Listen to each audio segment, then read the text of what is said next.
C'est parti. Donc on va vous montrer le défibrillateur, son usage, le test. La première chose pour faire le test, c'est d'aller chercher ici, dans la colonne des médicaments d'exception et des toxiques, on va chercher le testeur qui est ici, marqué appareil TSA. Il est sous clé. Il est sous clé, donc la clé du déchoc. Attention de bien le ranger après utilisation, évidemment. Ça coûte une blinde, il paraît. On prend l'appareil, on le met sur test de base. On change les patchs qui sont ici et à la place, on met notre testeur.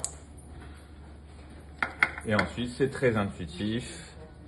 On démarre, vérifier le papier, suivant, ça imprime le papier, vérification des palettes. Donc ça, pour vérifier les palettes, excusez-moi, il faut bien que ce soit sur les électrodes jetables. Confirmer que les électrodes ne sont pas fixées au patient. OK. Vérification en cours.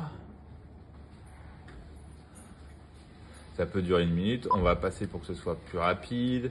Du coup, vérification de défibrillation et c'est pas passé. Dans ce cas, quand on vous demande de vérifier la défibrillation et la stimulation, vous utilisez le test. Vérification de batterie, OK. Vérification indicateur état, OK. Test des instructions vocales en cours. Les voix, OK. L'alarme, OK.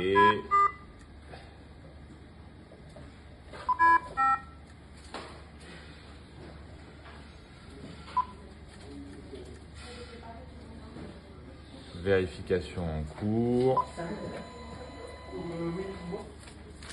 Et voilà, on a notre petit papier qu'on met avec notre feuille de vérification. Donc ça, c'est la vérif à faire tous les jours que j'ai fait un peu rapidement.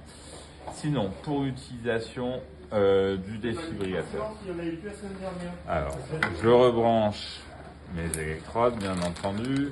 Je les positionne sur le patient comme ceci, en position antérolatérale, antérieure et latérale, ou antéro-postérieure chez les enfants. Chez l'adulte, on peut être aussi amené à faire un antéro-postérieur, notamment pour faire de la stimulation. Une fois que c'est posé, je branche, j'allume mon défibrillateur. Cardioversion synchronisée. Je mets en mode synchronisé. Je mets la première charge chez l'adulte, c'est 150 joules. Ensuite, je charge, ça charge.